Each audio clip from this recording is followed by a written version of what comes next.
right. Hello. Welcome to Adventures in Lollygagging and Friends. We are back to playing Alien tonight, continuing our Cinders of Heaven campaign, seeing if we can get through the first 10 minutes before my ISP disconnects us, and then seeing if anyone survives, because it's on the table. TPK on the table. TPK on the table. Wouldn't be the first one anymore on the chum. That's snap. Yeah, Seal's been broken. Yeah, that seal's been broken. But yeah, we're gonna give it a go. We've been having some internet troubles the past couple of days. We'll see if they persist. But it's been a while since we've played. Like, I feel like it's been like a good month since we've played. It has, because I had the vid, and that ruined all the fun. That's true. But prior to that, though, actually, wait, have we missed 2 sessions in a row or just one? I thought it was just one. Because did we miss one for No, we didn't. We didn't miss one for Gen Con. What am I talking about? Today's Monday. We wouldn't have missed it. We just missed the one. Okay. All right. Well, it feels like it's been a year. So it has been a year. We've only missed one session, and it's also been a year. Like, both of those things are... Those things, both can be true. Okay, so let's just get going, and, whatever happens with the ISP stuff. So let's jump into, I did a story so far to kind of catch us all up on what we've been doing.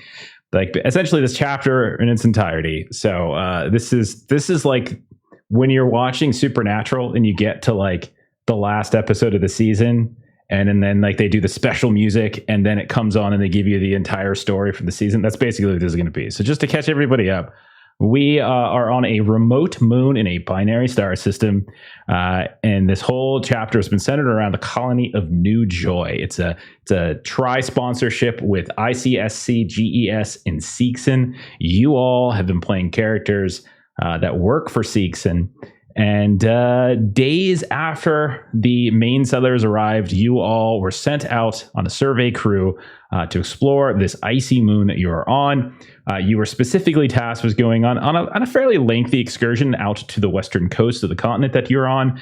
And the head of Seegson, Arthur York, specifically gave Jack Garrett, who Adam is playing, a secondary task to investigate a grainy drone footage that was showing a large face that was carved into a cliff. So y'all head out there.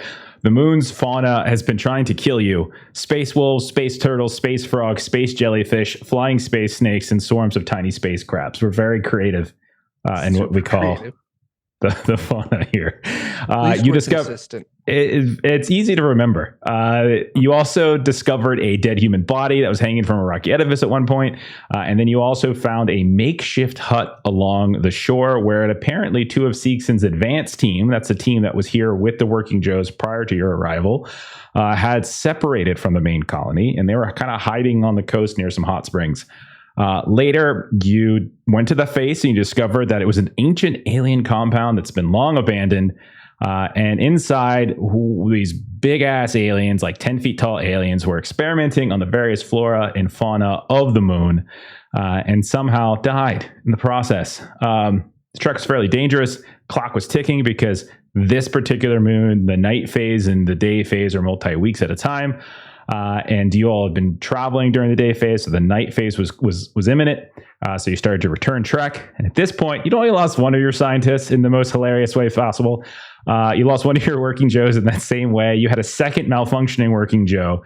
Then Skeeter started acting strange. He started emitting this weird signal that some of the other malfunctioning Joes had been emitting.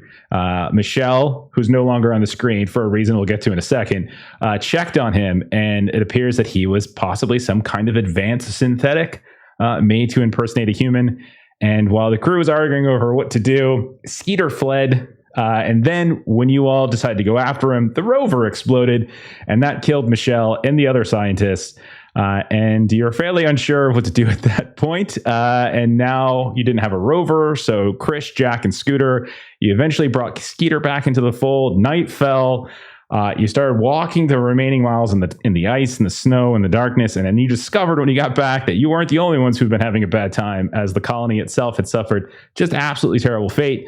There were gaps in the walls. There were buildings that were overrun by these ice. There was missing survey teams. There were sick personnel. Scooter, you took Skeeter over to the workshop. Chris, you got a debrief from Yuna Kimura. Jack, you visited Arthur York, and Arthur's personal android, who Melissa is now playing, Arjun, revealed that Jack had apparently gotten sick, and so had several others throughout the colony. And you also heard about there were animals that were seeming to attack the colony in waves. Ice was sort of constricting the buildings in places here and there, and the working Joes were continuing to malfunction. So Arjun, you went with Jack basically as Arthur's representative while he was staying in his quarters, and you went to check with the rest of the crew. That's when we saw Skeeter and Scooter get into a wrestling match in which Skeeter got his fucking ass handed to him. It was just not even close. And then an infected colonist, it seems like, attacked some bystanders in an alley. Their mouth opened, their neck opened, and then they vomited goo onto the victim right a handful of feet away from Krish, Jack, and Arjun. So we're going to start. So let's start back out with Scooter. Scooter, last time we had you were like, you had him effectively in a headlock. Skeeter, I think you took an injury. Is that right? Yeah, I am out. Okay. So are you like, but you're not like fully broken. Didn't you have like do you remember what injury it was you took? Oh, shoot. I want to say, I think you're still like technically up. Yeah, I don't think he was down. Yeah, I don't think so. It's destroyed arm servos is what I'm seeing in Foundry. Yeah, one that's arm what I see is too. non-functional. The android can only use one-handed gear. I see Good the same call. thing. Good call. Okay. A record of injuries. All right. I'm just gonna take you apart piece by piece now that I know that you're modular. And So- yeah. You did Okay. say you were good at fixing machines and not people, so... Ow. All right. So while you got him in this headlock, you remember that the two of you are effectively in a garage or a workshop of some kind, and you can see there's this whole collection of these working Joe androids that are behind this sort of chain link storage area. And it's at this time, Scooter, as you're holding him and you got his arm kind of bent and grinding, you hear sounds coming from behind the chain link, and you see like the eyes of the various working Joes that were deactivated begin to flicker on. And then once or twice, one of them kind of just shifts and moves here and there. And it looks like they're powering back on. Okay.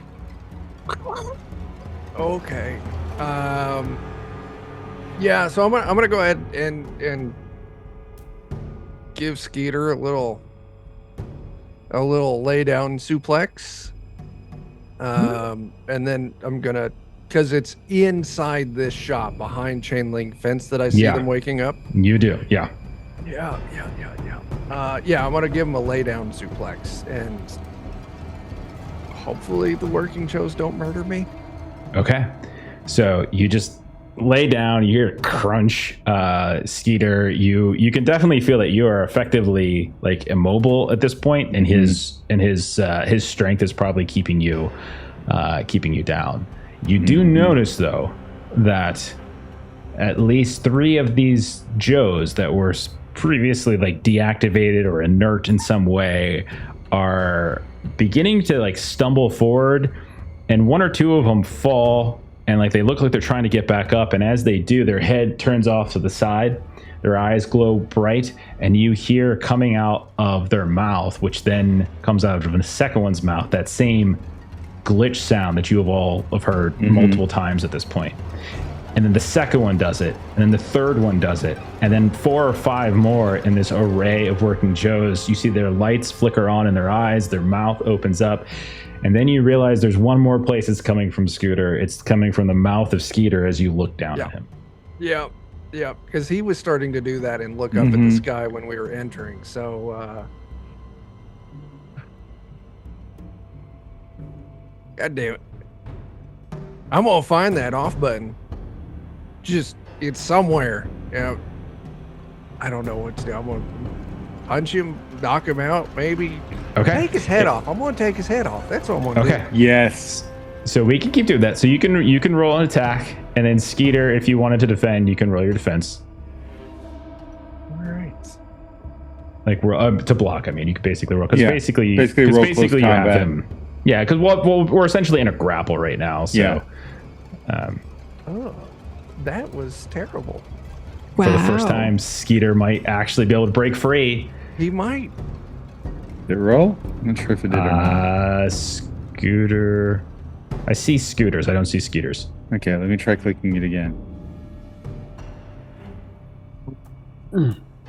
And Skeeter, you do in fact break free from the grapple for the first time. Maybe it's just a distraction of all these other things. As we see Skeeter, you break away, your arm kind of dangles a little bit, and whether you realize it or not, like this sound is kind of coming out of you. You hear one of the working Joes come against the chain link of sort of that storage area, and it shakes a little bit. And you realize they're just peeling down that bit of chain link without any effort whatsoever. They're just kind of peeling it right off. And it's just moments before they're probably going to all just swarm into this little section here. That's good. That's good. Okay. So while you guys are figuring out what you want to do with that, let's check in with Krish and Jack and Arjun. The three of you were in the middle of the colony. You were both coming. You're all coming from different directions. Arjun and Jack, you just came from Arthur. Krish, you just came from meeting with Yuna Kimura, the head marshal. And you all meet up, and you look down this alley in between a couple of these hab units, and you see that there's basically a fight going on. We can see there's two people struggling. One person's trying to get away. The guy falls to the ground, and then this other man.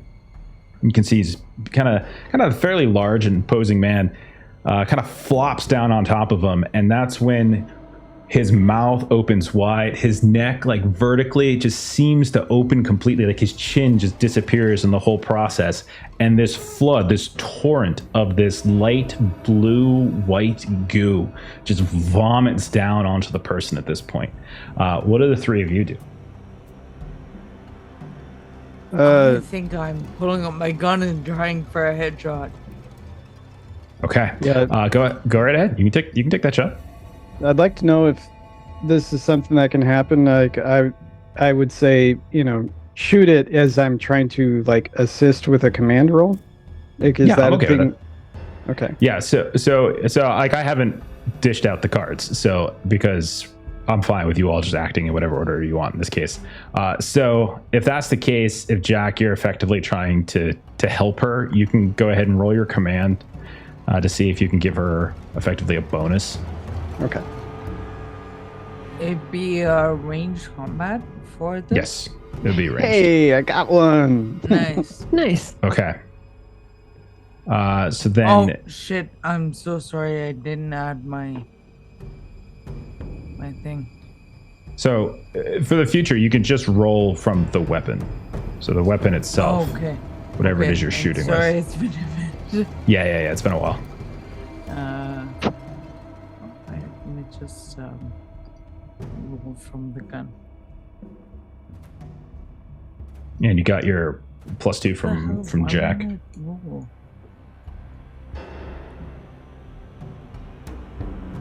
Oh, this is an inact.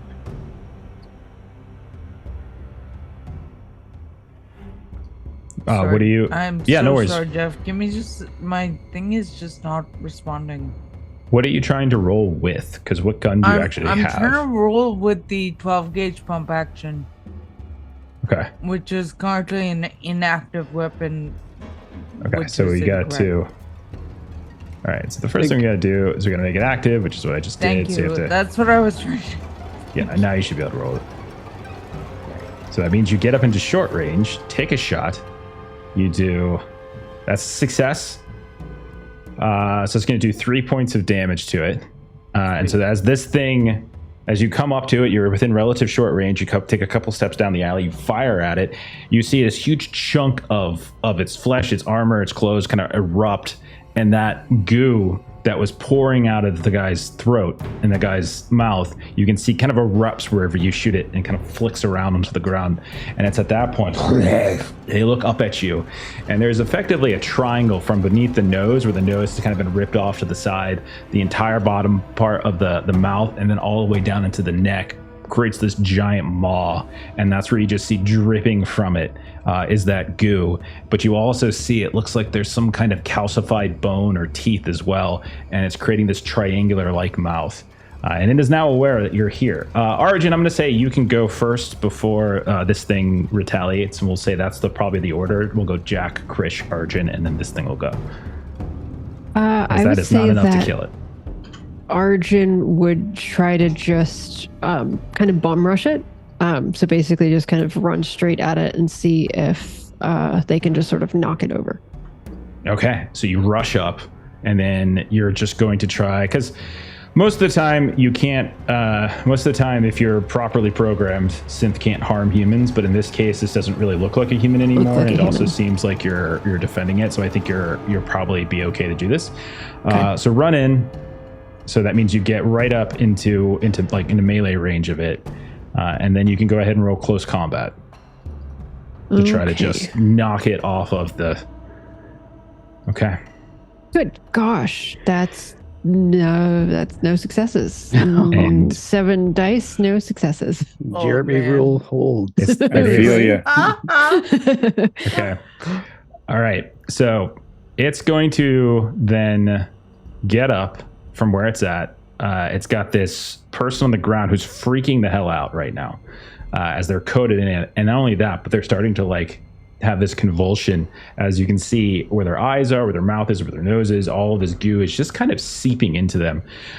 Then it's going to, as it just stands now, it's going to look at Arjun. It's going to look at Krish. I think it's going to attempt to move to Krish, but it's going to have to make a mobility test basically to do so, because Arjun's in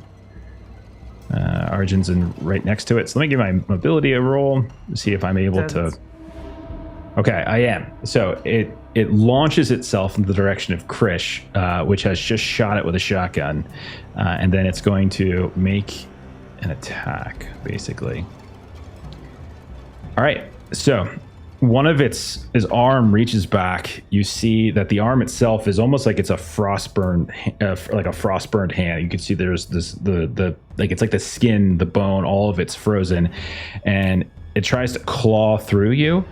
So it's gonna make it rolls an attack with 10 base, damage 1. Okay, and it did 3 to hit. So it's gonna do 3 damage to you. Do you have armor? No. Okay, so if that's the case, take the full 3. Can I interrupt you real quick?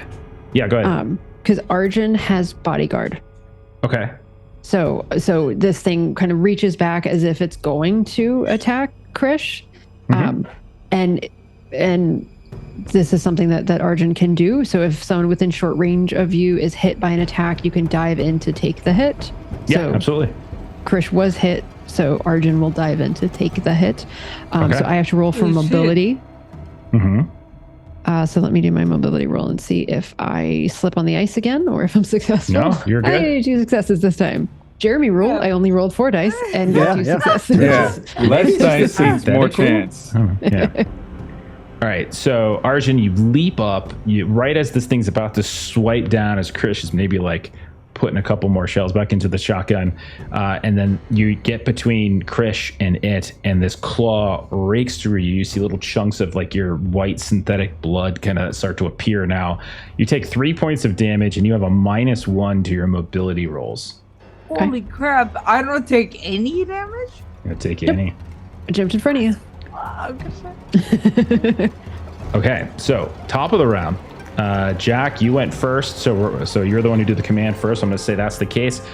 In terms of like positioning, we're effectively between 2 large like hab buildings.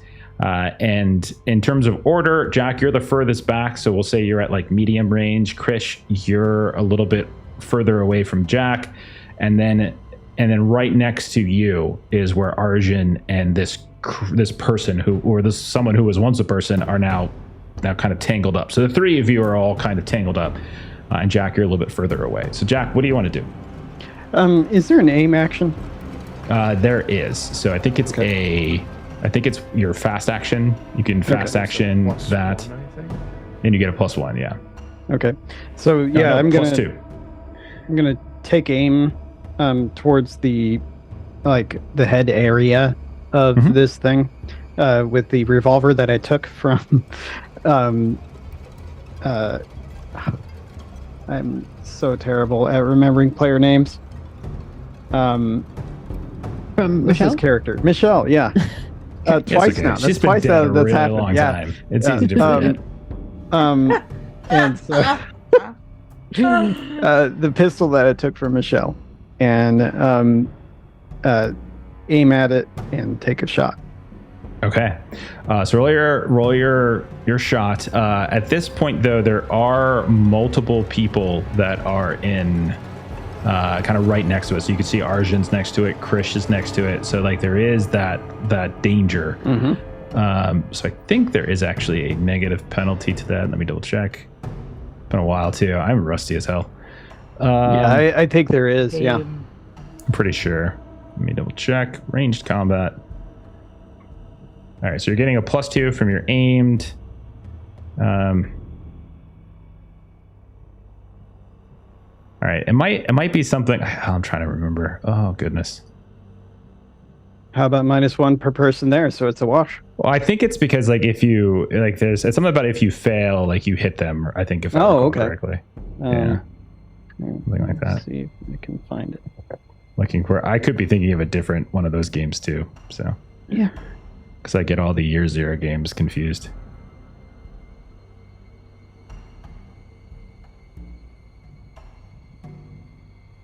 Because there's like firing into melee.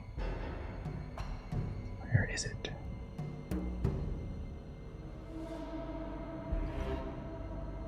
Yeah, and I normally don't play ranged characters.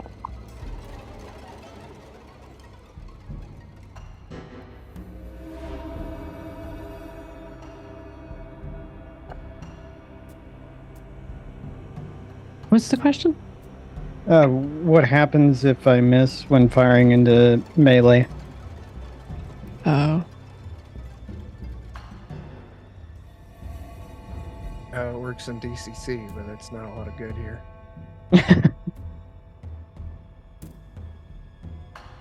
Yeah, I don't see anything in the ranged combat section. Yeah. I don't remember Alien having that.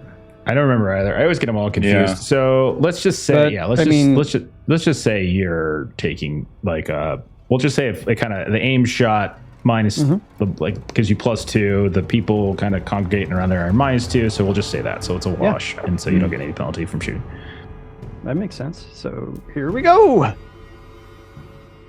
All right, I got something. Nice. Yay! There we go. That was it. Two It's a great successes. shot. Nice. Okay, so 2 successes does damage 2. Okay, so I'm assuming you're gonna do the extra for another point of damage. Is that fair? Yeah, I don't remember all the stunts you can do. It makes sense to just do damage in this case. All right. Yeah. So it's gonna take more damage. Okay. And then it's still up as you just unload. At this point, this thing is taking a shotgun, a couple rounds from your handgun there, Jack, and you can see that's still going. It's still human, but you can tell the skin has become somewhat more blue tintish. You can see the skin is also fairly thin. You can see the veins and such underneath. But more than that, there's the giant hole where its mouth and its neck used to be, where things are just dripping out now. Okay, so that is Jack's turn. Krish, what would you like to do?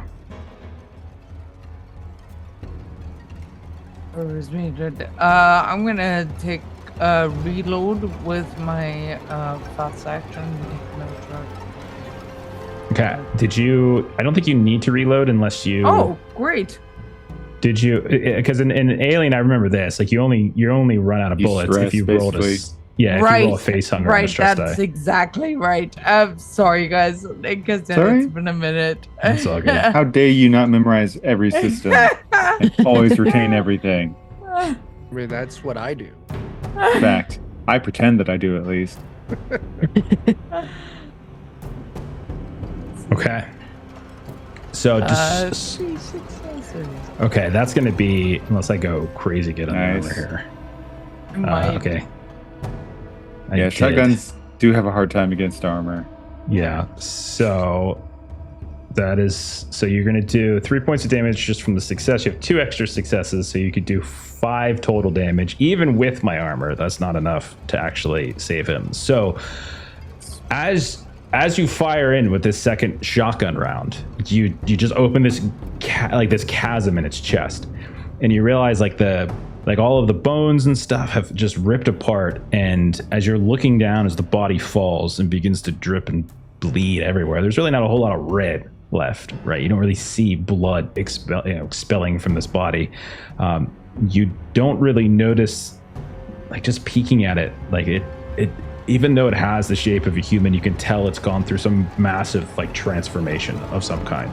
The skin looks different, the bones look different, the body looks different, and then into the hole, like, there should be lungs, there should be a heart, there should be various other organs. All of it just seems amalgamated into this big, disgusting sack.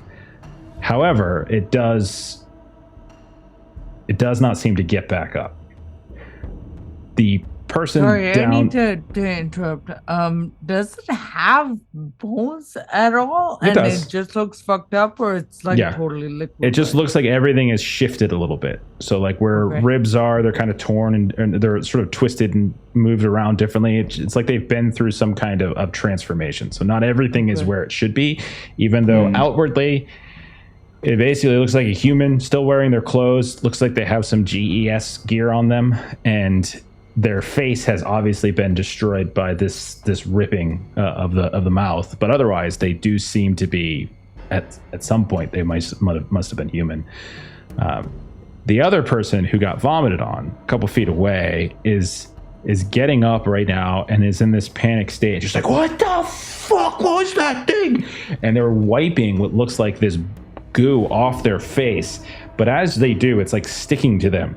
And like, it's not hurting. It doesn't look like it's hurting them. Like, this is fucking freezing. And they're trying to pull it off of them, and it's becoming more and more adhesive as they do. And they're trying to wipe it on the walls, and they're freaking out a little bit in the process. Slow down. Let's get this off of you.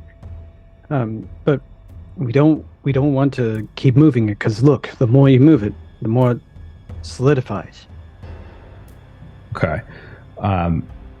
Jack, give me like something to calm them down, like a manipulation. But I do think you probably could do, like, with authority, you might be able to use your command instead, right? I could, but if I had my way, I'd do manipulation. But I'm going to go with what you think is the best.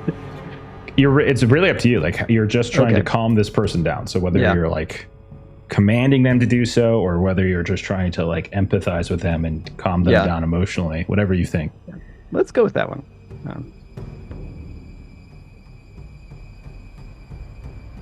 Okay. I got one. So they quickly stop, and they look at you.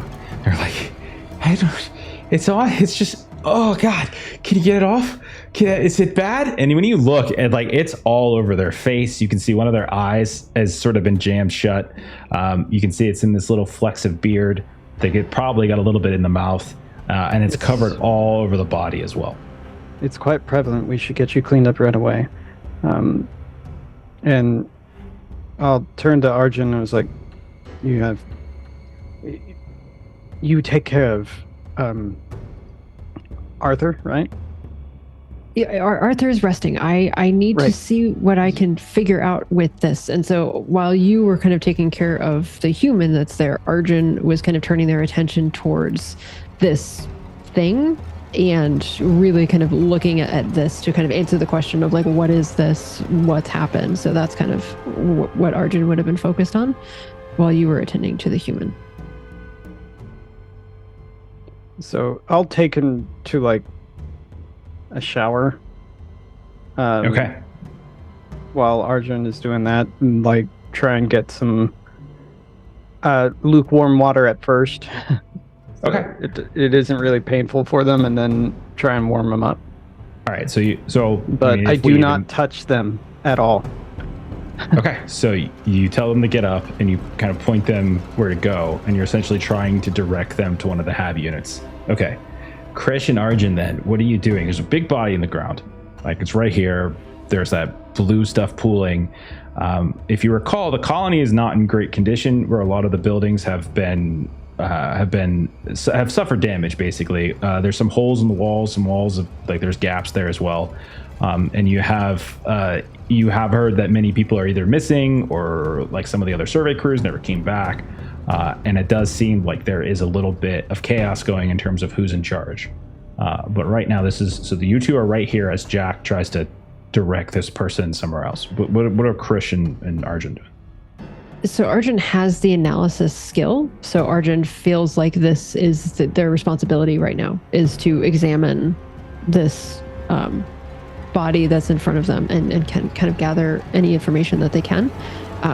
So this is, kind of what this skill is for, is kind of looking at strange and alien artifacts or creatures. So I just, as long as I can get, I forget what the time frame in Alien is, what a turn is in terms of time frame. About 10, 15 minutes. 10, something 15 like that. minutes. So that's what Arjun would kind of spend this time doing, is they would assume that this is their directive to kind of answer the question of what is this thing. So you just want to kind of look at it and poke and try to figure out what it is? Yes. Okay, so you can do an observation test. So actually, sorry, I'm just kind of still getting used to this character. I have both analysis and breakthrough. Mm-hmm. And breakthrough is once per game session, you automatically pass an observation roll of your choice without needing to make the roll. Mm-hmm. GM has final say on whether here? or not the talent can be used for this particular roll. So it's up to you that this roll might not be one that I could. Okay. So that'll be my once per session, because this seems important to figure out. Okay. So this is just going to be a regular success. So because you get a success, you essentially get one question. So if you're tapping into both your analysis and your breakthrough, you're saying you're passing your observation for your analysis roll, which means you're going to get one question. So you can look at them. Is it human or alien? Is it dead or alive? How old is it? What is its purpose? How does it work? What problems could it cause? Those are basically the questions. But if you have something off the board that you'd rather ask, we can do that too. My thought was confirming that this had been human and is now non-human, versus was this inhuman? Did this body used to be a human and is somehow then transformed into this, or was this a working Joe that has transformed into what this is now? Trying to see which end it started on. Okay. So basically, looking at it, you can confirm without a doubt that they were once a human, that they were a member of GES, and that they appear to have suffered some kind of transformation that seems to have radically altered their physiology, both the composition of their innards, their organs, and the layout of some of their bones. So they definitely were human. They definitely were not synthetic. And so Arjun would look to Krish as being sort of this, or they just met Krish, but this is, kind of who is here. This used to be a GES employee.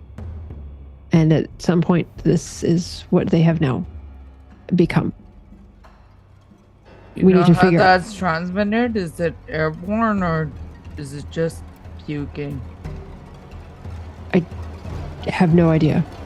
This is not something that I takes a step back. We do have a fleck or two of it on you after such a short-range shotgun shot. So. If you might want to right there you've got one. Yep, there. Yep, there's another one. Yes, it would take further analysis to assess that. There have been several occurrences happening while you have been gone, but this is not something that I had seen before. Can probably relocate this into one of our facilities. Though we could also continue. It. Understood. And so Arjun, I need to find my buddy Skeeter. That's what I came out here for. Do you have any idea which direction that they were going? Do I have any idea which direction? You probably would know that. I think he probably said to you all that he was going to go try to get Skeeter fixed. Yeah. She's gonna say to I think they were going down to the workshop. Probably down there. I can take you there, and Arjun kind of references this. I should go with you. Yeah, that's a good idea. Okay. Cut back then to Scooter and Skeeter in this workshop, where one of these working Joes has now gone fully, has kind of become fully activated and has ripped down, and is like in the process of just peeling back the chain link. Skeeter has managed to separate himself from Scooter and kind of shuffled away. Scooter, you can see that behind the one working Joe that has been peeling down the fence, you can see there's at least two more that have actually stumbled up and look almost functional at this point. You can definitely tell that they're still struggling to get maybe some of their faculties together, and a few of them look to have been injured, but they still seem to be there. Does seem to be this like slow activation of a handful of them. Yeah, with definitely it's a moment of panic. I look at Skeeter making screwed up noises. I see this one over here doing an extremely terrifying act of just peeling chain link like a banana peel. I think I gotta bail. I really want to save Skeeter, but I don't think they're gonna hurt Skeeter. I'm running, getting out, slamming the door behind me. Okay. Scooter, you run out, you slam the door behind you. You look around to the area. There's a scattered groups of people, but you can tell a lot of them, no one's like standing still and coming to aid you. You can see there's groups that are very clearly moving from one place to the other. Some people have weapons out, but most of those weapons are improvised. You can see there's not a lot of guns coming around here and there. You can see that, and you can kind of hear static coming through a lot of these exterior speakers. You're a handful of buildings away over from that central command tower, but you can hear GS orbital to GS orbital to GS orbital, and it's like you can't quite get it. It keeps breaking out as if it's like there's a communication that's trying to come through, and it's just not making it through. What would you like to do, Scooter? Would I know if there are any ships in the colony area that are capable of not just flight, but getting up into space? So there are many of the ships many of the shuttles that you came down on from orbit have been repurposed into various HAPs. Yeah. But there might be one or two that you could try to make work. None of them would have faster than light travel. They're basically like orbit to land transport. Yeah.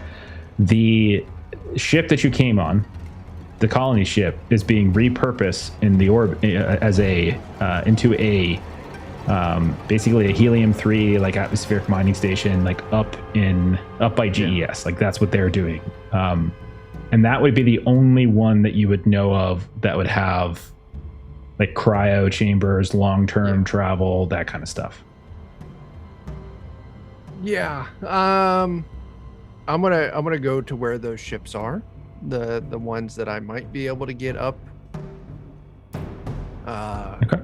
Because I don't think it's necessarily a good idea, but I do think it's a better idea to get off the planet full of crazy cold jelly and killer robots and space wolves. Okay.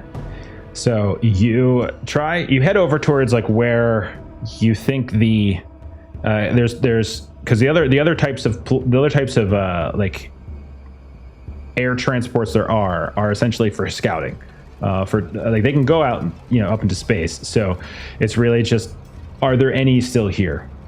You and Skeeter have primarily been like ground transport, but there is air transport, there is air scouting, and so that's probably your best bet at this point. So looking for one of these shuttles that is still in use and hasn't been repurposed into a hab unit. I'll say along the way, you do bump into Krish and Arjun, who you can see are flaked like a Jackson Pollock painting with all these different chunks of like blue and white, and it's just the two of them. Where the hell's Skeeter? That's a question for tomorrow. I'm getting a ship and getting out of here. What'd you do with Jackie Boy? I don't know. He's back there somewhere. Okay, let's go to a ship. I must inquire. We have jobs to do here. Yeah, Why are the we jobs- going to a ship? The jobs to do here are pretty much dead. It's time to run. All right, let's go. And he hit her gun. Best officer ever. I'll find work somewhere else, man. I love it. Okay, so the two of you are just gonna run and try to find like an air transport you can steal. Okay, Arjun, what do you want to do? This is not, we have jobs here to do, and while I appreciate your desire to maintain your safety, you may not have safe passage from here to there, and I need to see where Mr. Geralt went to, and I need to attend to Arthur. All right, good luck. Find Mr. Geralt. Arjun will turn on heel and go in the direction that they saw Mr. Geralt go. Okay, fair enough. I'll yell back. Tell Mr. Geralt what our plan is. I will tell Mr. Geralt that you are abandoning post and finding a ship and leaving the colony. I do hope that you make it to a ship safely. Sure, however you want to word it. All right. Yeah. Bye. Yeah. And Arjun's walking. Okay. Skeeter, we're going to come back to you for a minute, and then we're going to hop to Jack. Scooter leaves you. You see these working Joes like rip down the fence, and they push through, and like they lean down in this rigid way and just pull you up, and they begin trying to like fix your arm, like, and like each time they're doing this, as they're kind of shifting, like you can see their eyes flicker, the glitch comes out of their mouth, but they're like just moving and trying to like reach into your arm socket there and try to reattach your servo. They seem to be struggling with it, but they're not trying to hurt you. It is painful, but they are doing it. However, you do feel like this signal trying to cascade into your head, and it's like you can see like it's trying, or you can feel it like kind of giving you directives. Like you're not sure where it's coming from. Before, maybe it was like instinct, but maybe you're starting to recognize that it's not just instinct that seems to be telling you what to do. So what does Skeeter want to do in this situation? Or what does Skeeter at this point, do in I'm this situation? still kind of in the effects of what's going on. What sort of network connection do I have in the area that we're at? Like, I know this is mostly just a workshop. Okay, so there are terminals in here that you could potentially use to access like Apollo. So Apollo is like the Seegson version of what's it called? Mother. Yeah. So it's the same sort of deal. It's just not as good, basically. And all of the various like units across the like have some kind of terminal that theoretically has access to Apollo. Then there's the Apollo room, which is over towards that tall like tower, that command tower. Before I try going to the tower, I'll see if I can make connection from the terminal here. Okay. Give me a comm tech. I will try. No. You notice Classic that Skeet. it's not so much like you're not able to do it. It's more along the lines of, it seems as though whoever was in here disconnected this terminal from the network. Gotcha. Like you could potentially spend more time, like, and dedicate some time trying to reconnect it, but it's not currently accessing Apollo. Yeah, I think basically seeing that, there's the brief look at that, get up, and just kind of like nonchalantly just get up, start walking over towards that tower, if that's the other place that'll have the connection. Okay. When you get out, you start moving across the compound. No one really pays you much attention, to be honest. Just doing the thing where you kind of walk with purpose, pretending like you know what you're doing. Yeah, maybe one or two kind of look at you because you've got, like, your arm is a little bit messed up. For the working Joes, they don't actually follow you. Like, once you start to push away, like, they let you go. But you do hear the doors opening behind you, and you see, like, working Joes are beginning to funnel out of the workshop now. Some of them, again, are limping. You can see a few of them have suffered damage, but they seem to have been reactivated. When you get to the command tower, the last time I think you guys, like, there was a big smudge on the side, and you can see something had been hanging there.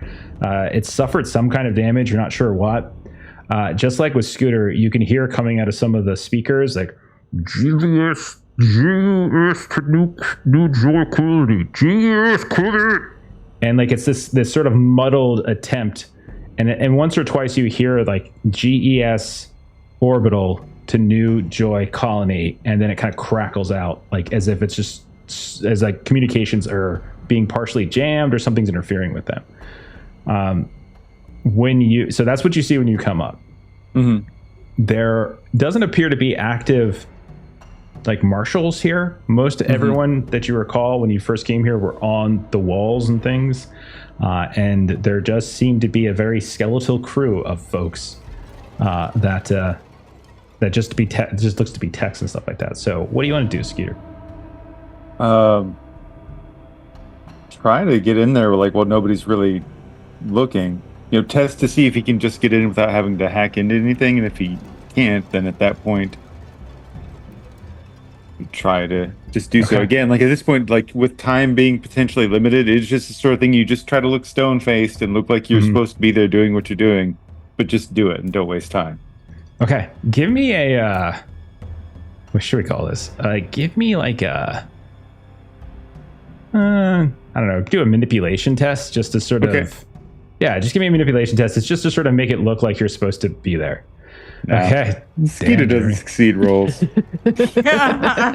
You go inside. Like, no one bothers you at first. And again, there's a handful of people, and you can tell they're panicking, and people are like people are shouting to each other, like something's like the network is fucking fried again, and like someone's calling out, like they're calling out, like, orders to try to sort of unjam whatever's going on with the signal. And you kind of just turn down one hall, and you hear a voice. Hey, can I help you with something? I don't, what do you need? What do you need, guy? And you turn around, and you just see, it looks like just a Seegson worker, just a tech. He's got, he's got his overalls on. You can tell he probably hasn't slept for a while. He's got, like, a couple wounds here and there, scratches and things that you could tell have been, like, sutured or stitched in some way. He's like, guy, what do you need? What do you need? Hey, man, I'll tell you what, things are all messed up with them Joes. I figured out what it is. They're getting mixed signals from Apollo. I gotta get in here. I gotta fucking turn it off, turn it back on, and maybe if I do that, they'll stop acting so fucked up. No, no, guy, it's taken us 7 hours to get Apollo back online. You're not gonna turn it off. Do you see him walking out the goddamn hall over there? They're gonna murder people. What? Fucking Joes are roaming the halls. Joes are fucking active again? Fuckers. And he looks out and he's like, Run! "Oh shit, the Joes are yourself!" active again!" And then, like, everyone, like, starts panicking inside of it now. Like, guy, quick, barricade the door! And he's like, he grabs you for a moment and tries to push you over towards the door to barricade the door to go into the command center. Skeeter, what do you want to do? I'll go along with it for a moment. Okay. Skeeter, you just start barricading the door from the inside, and you are now with a handful of survivors inside this command tower as these Joes begin to funnel out of that workshop. Let's cut over to Jack. Jack, last we saw you were directing, without touching the person, to one of these hab units. And you get over. Give me an observation test. Okay. As you approach. And we'll say, remember that the last one we saw that had showers, like, kind of got burnt down by someone. Who was it? Oh, Scooter. Someone. That's right. It was Scooter. No, it was Boyd. It's true. Yeah. Okay.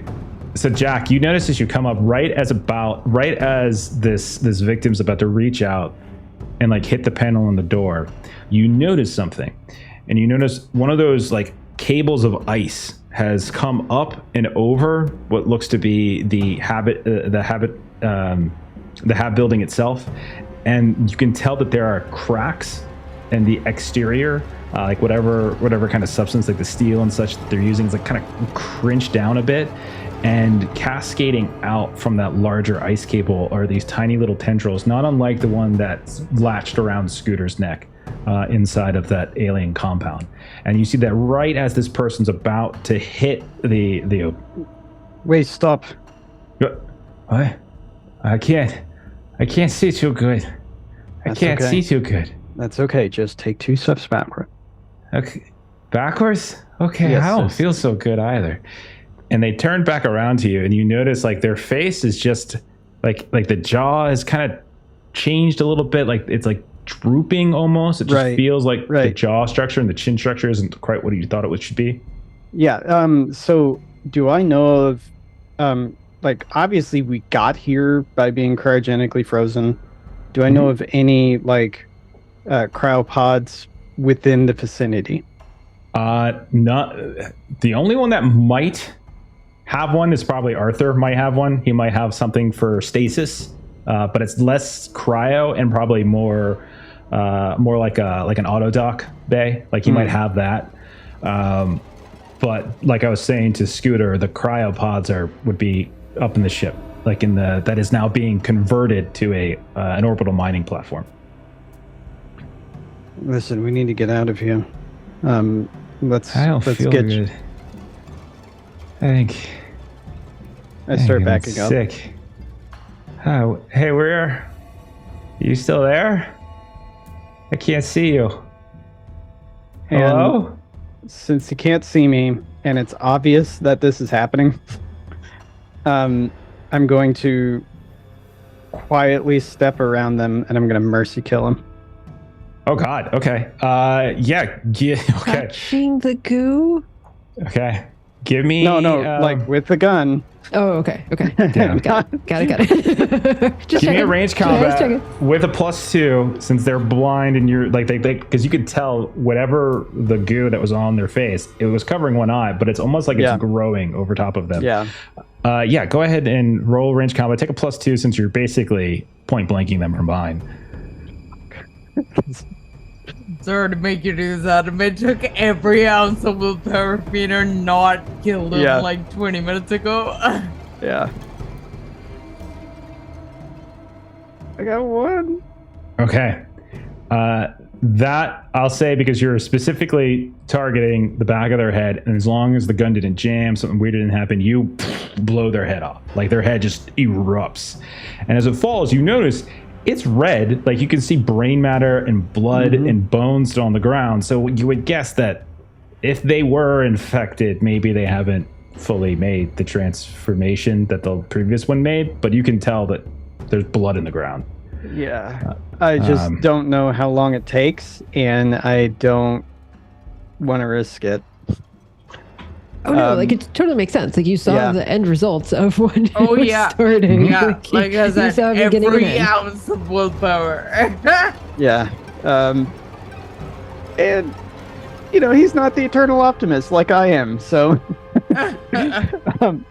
then he's going to go to where he thought everyone else was going, and he's going to start heading towards the repair bay.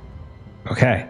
You get halfway to the repair bay from this other hab unit when you see about 6 of these working Joes that have started to pour out, and you can see people have turned and started to bolt away from them, and they're just screaming, and like people are just screaming, they're loose, and they're just running away from you. One person like is like running past you and they kind of bumps into you and like almost falls and then keeps running past you as you go. And you can just see there's just a handful of these. They're not like racing after anybody, but you can tell all of them seem to be splitting off and kind of going in different directions with purpose.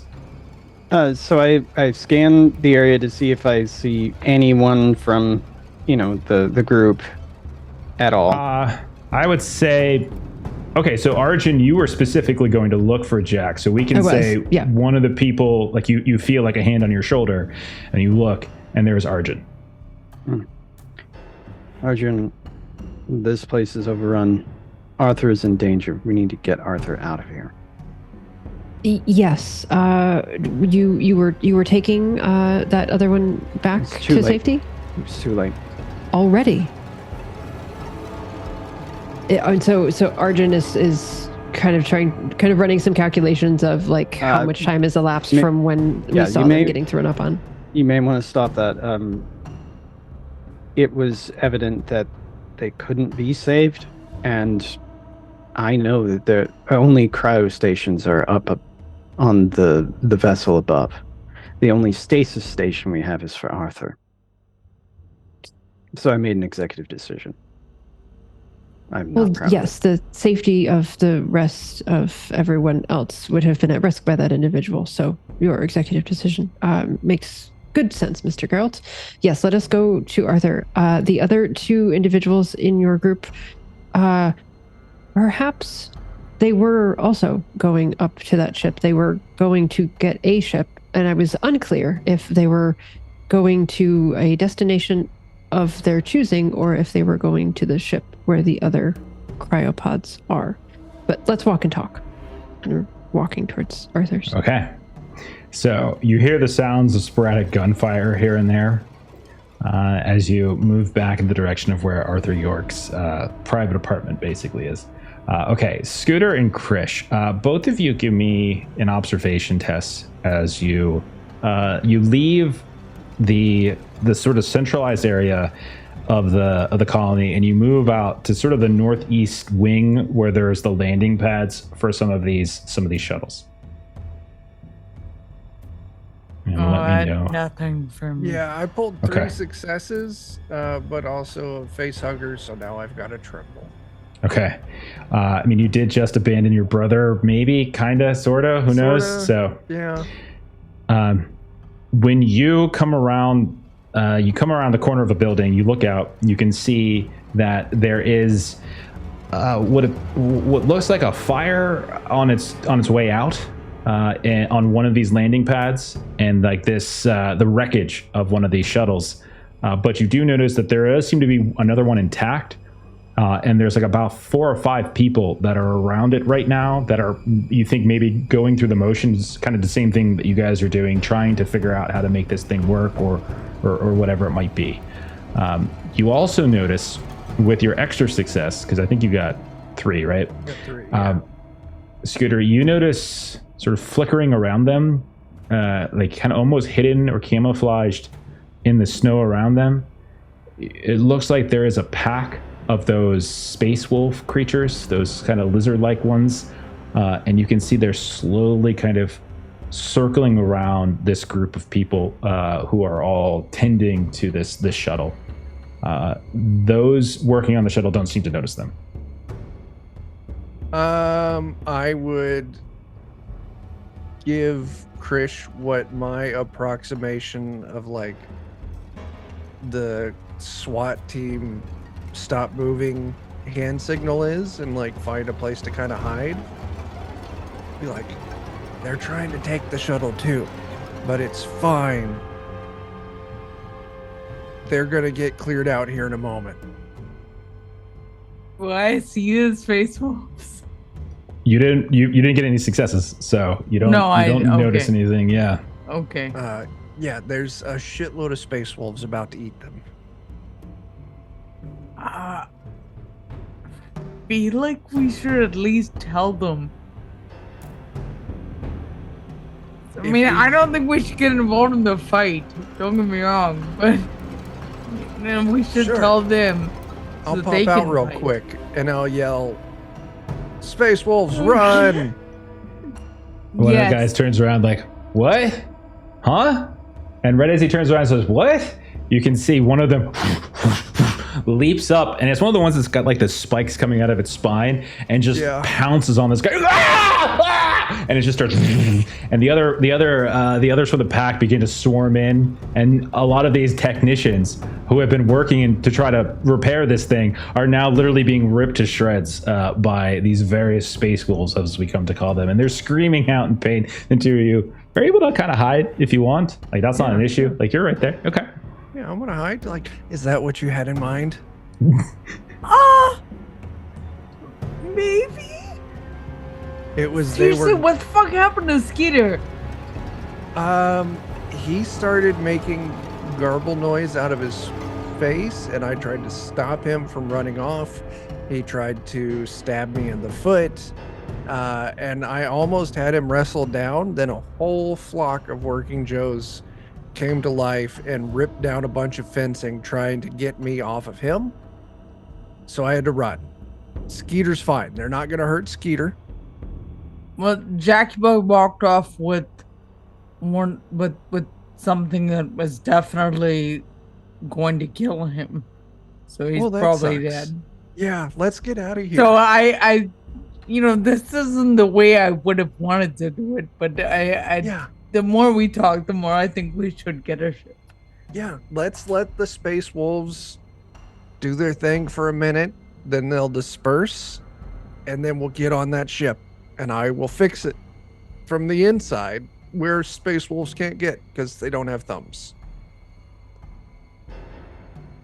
Okay. So the two of you just wait in silence, Oh no. watching as they're getting ripped to shreds. Yeah. Let's go back to Skeeter. Good people. Yeah. Skeeter, what are you up to as you've just barricaded this door to help the people Right. who are So trying we've to work got all on these people. We're like very tight, compact quarters. Lots of really scared people, probably breathing heavily. I found this really cool thing called CN20 Nerve Agent under the grenade section. Oh, God. And I have the hidden stash talent. So while all these people are all clumped together, I'm just going to drop nerve gas on them. Because it doesn't affect me. Like to goodness. Are we stun the bad them guys? or to murder them? Yeah, I think I so. have an objective. I don't know. Jeremy's got an excuse. Jeremy has an excuse. The rest of you don't.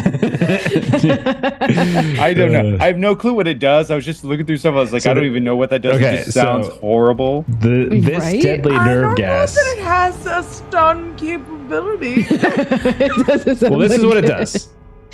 It's not gonna. I don't think it's actually gonna straight up kill them. Actually, no, it Okay. might. So basically, when there are no other options, a single canister will affect everything within one zone. Which I would say I would treat them because they're basically working on trying to get this communications. They're trying to get whatever this GES orbital signal.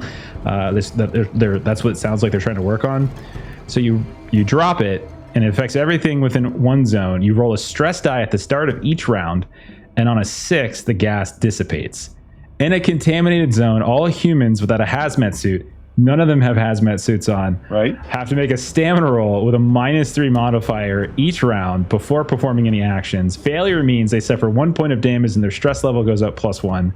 And again in each of the following rounds. Even if the victim leaves the contaminated zone, if the victim is broken while suffering the effects of a nerve agent, they must make a death roll every round. The only way to save the victim's life at this point is a hard medical aid roll. Okay. So, I mean, are you it's gonna... terrible, and I'm sorry. No, totally fine. It's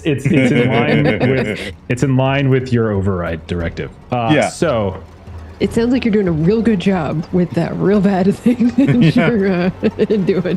I've got a job to do, and this is the coldest, most calculated way to do it. do you care about being noticed? I mean, if it can be done subtly, he'll try to. But at the end of the day, like, he'll try to be subtle about it. But if it doesn't go off subtly, he'll just try and position himself to where he's near the stairs he wants to go up before he attempts it. So even if he gets noticed, he can at least make a break for it. But he'll try to be subtle. Yeah. Give me a mobility test just to try to, like, very carefully pull this out of your pack and just drop it down in a place where they're not going to see it. They are very busy too, so it's not like, oh jeez. Okay. 2 There we go. successes. You definitely get the nerve agent out. Give me a D6. Don't roll a 6. So the first round has happened. They're all. You suddenly say, "What the hell is that?" And so all of them, everyone starts kind of coughing at this point. A few of the folks that are underneath the some of these consoles, and they're like, "I think I got it. I think I go ahead and hit it now." What the fuck is that spell? And so the person the person he's talking to, she moves over to like the console, and she just kind of plays around with these communications console. She's like, "GES orbital, go again. This is new colony. Enjoy.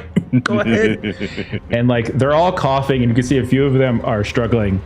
And that's when you hear like the radio crackle on, and you hear it. So it's like GES orbital. And it's like GES orbital. This is, or it's actually no. It's they say colony New Joy. This is GES orbital. We have a ship inbound to unidentified. Have not respond. Ship inbound, and like saying it in kind of a panicked way. While that happens, I gotta roll some stamina tests. So I'm gonna say there's 5. So let me roll a couple stamina tests. And I think if they said it was what, -3? Yeah. Hidden Stash is like my favorite talent in this game.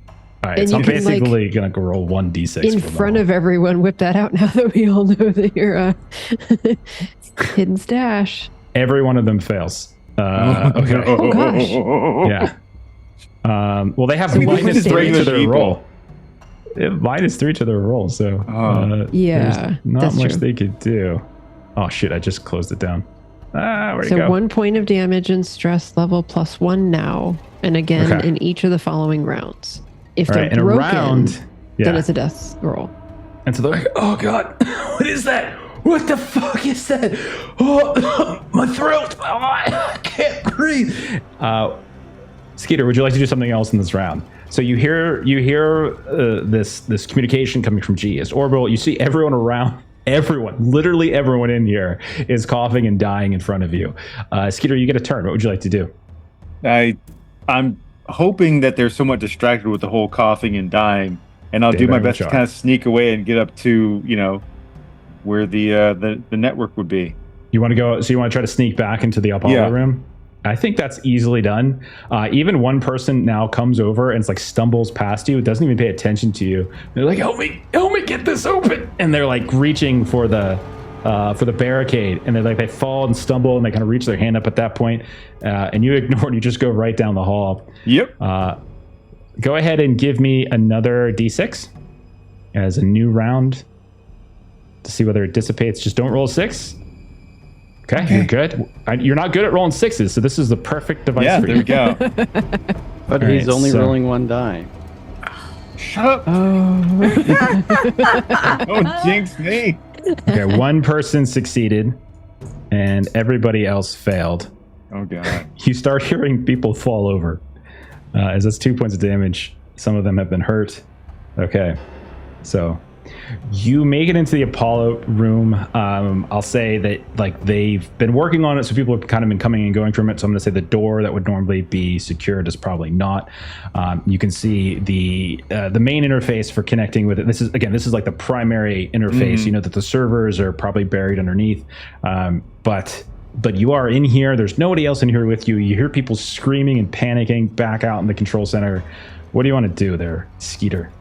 I'm gonna do everything in my power to achieve my objective. I'm gonna try and get things connected up to Apollo. And okay, give me a contact roll. Right, watch me botch this. Or not. Okay, here we go. Look at you, man. That's 2 successes. Okay, so if that's the case, you see as you're right at the console and on this old fashioned future tech from the 70s kind of screen, and you're just typing away on this mechanical keyboard, and you see different things kind of pop up, and you see connecting, and then it says link with Joe network established, and we'll cut from there. All right, Jack and Arjun. The two of you have made it to Arthur's room. No issues getting inside. What is it you want to do? Well, so we made it to Arthur's room, and I'm just going to explain to Arthur, this place is overrun. We need to leave, and we need to get you out of his safe. I recommend that we put you in stasis. So you go into his room. You say this room's very dark in here, and you hear, Oh, and you see stumbling out of the bed is Arthur York. And remember, he was basically like, I cast Avery Brooks in the role. At this point, you can see that his green cybernetic eye has essentially fallen out as the facial structure has shifted somewhat to the point where his eye doesn't kind of fit anymore. And then you notice as he kind of on hands and knees climbs in the edge of his bed and stands in front of you, as he's looking at you, you see there's this seam begins to open up his neck, up his chin, and then the whole chin and mouth begin to open, much like you saw. And he's like, okay, so we're going to draw initiative between the three of you because I want to see if he's going to puke on you first, or if you get to try to move. So I'm just going to see if you get a chance. Would we be able to step back at all, seeing sort of the convulsions? Yeah, I just want to see if you get a chance to do that before he Got it. before he pukes. It all depends on if you draw well. So I just want to see this.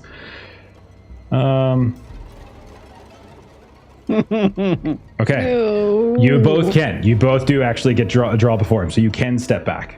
You can actually flee. So is that the goal? The two of you try to race out of the bedroom? I'll start walking, and I'm just going to say it's too late for him. Maybe we can come back and save him. And Arjun doesn't have a weapon.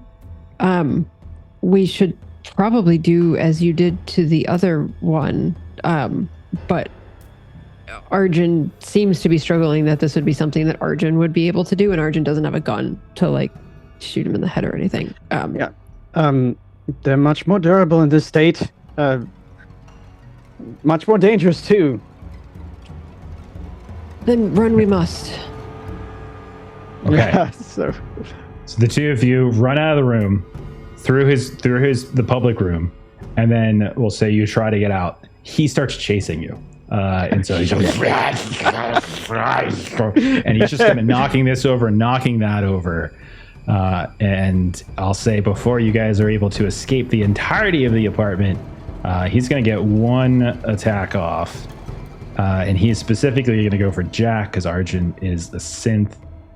Jack, one attack. Quick question, because I would be able to use bodyguard again in this situation. Is there any healing that happens? I haven't played in this role before. Like, no, healing would have for to be synths. worked on. Yeah, you need to work on. Okay. And so you can see he kind of lumbers over, and as the mouth opens up, you can hear this horrific scream. It starts as like a bellow, this like low, ridiculously low baritone, and then it quickly leaps up until it's almost ear piercing, and you see cracks in some of the glass come up. So both of you make panic rolls. Oh, okay. Do I need to do a panic roll? You no, you don't have to roll panic. Okay. Yay. Okay, so keeping it together. You do, however, suffer a -1 penalty to all rolls for the next round, as you feel this sort of chill suddenly come into the air. All right, the two of you get to go next. You are essentially right at the doorway out of the apartment. You can see he has charged at you. He's in the middle of this public room, and he's coming at you. So both of you can go. You both go before him, so we could be fast and loose with exactly what you guys want to do. But what's the goal here? Flee, barricade the door, kill him? Yeah, the goal is to like pull stuff down in front of the doorway before we cross through it, and then shut the door behind us. All right, I like it. So, so let's say, Jack, give me a stamina roll as you're just like pulling stuff down, and you're trying to do so in a manner that doesn't slow you down completely. -1. And minus because one, of the ice thing. You just feel this intense cold from when he seems to produce his chilling scream. Yeah. All right. Okay. This is a bad idea, but I'm going to push it. Yeah. Oh boy. Hey, that's not a bad idea. It's a great idea. Nice. 3 successes. If you want to, Nice. if you want to put all those towards just blocking the path, if you want to put all those as extra stunts just to knock extra shit over, I can say you create a barricade where he's not going to get you when it's his turn. He's going to have to push through all of it, and essentially would give the two of you a free path out of here, because it would take him a whole round just to get through it to get to you. If you wanted to burn your stunts on that. Yes, I do. And preferably, I'd like to make it to where, he can't get out, because I would like to see if we could come back and save him. But Okay. if that doesn't happen, then that doesn't happen. All right, Arjun, do you want to try? You can give me like a comm tech if you want to try to like lock the door on your way out. Jack has put enough barricades to sort of keep him essentially sequestered long enough for you to try to just override the door lock and make sure that no one's going to open this, or he's not going to open this. So if he does have some semblance of the security code, you can override it so he won't be able to eventually punch it in. You're essentially trapping him in here. Oh, Mr. York. Oh, Mr. York, this is looking very bad. This is looking very bad. You're going to need to just stay there, and maybe we can fix this. I'm not feeling very likely, but you need to stay in there and not come out. So she is 2 successes on the comtech. Okay. The two of you get out into the hall. You manage to override the security controls for the door. Even if he were to get to this, and even if he did have the wherewithal to punch in his security code, it wouldn't even work at this point, as you've managed to override it and effectively locked him in here.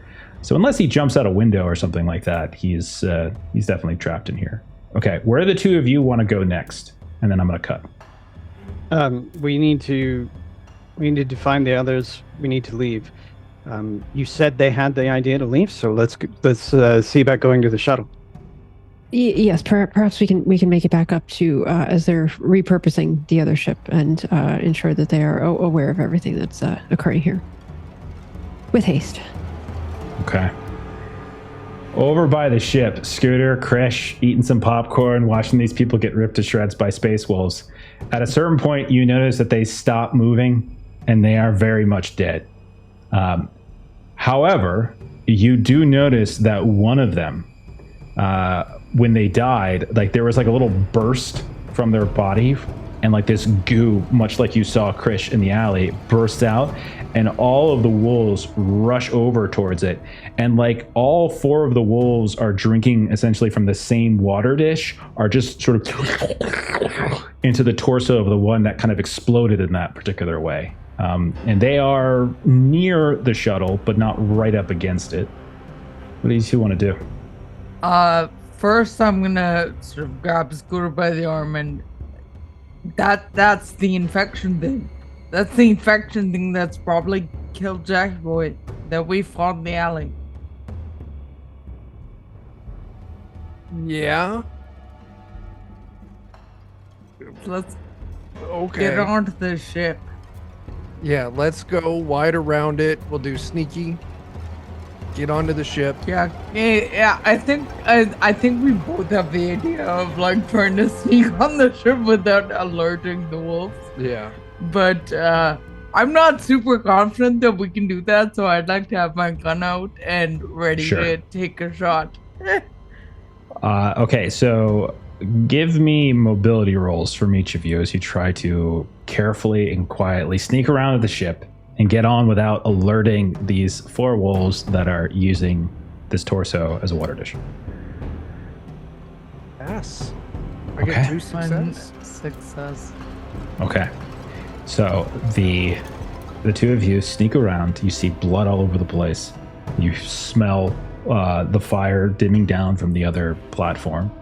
And you find like an auxiliary entrance port. You don't go through the main port. Scooter, maybe you just know because You've worked on these before, and you're able to get in through this side hatch. When you do, it's freezing in here. It's like you're pretty sure like this hasn't been used in a while. It's been cold for quite some time, but it's all dark.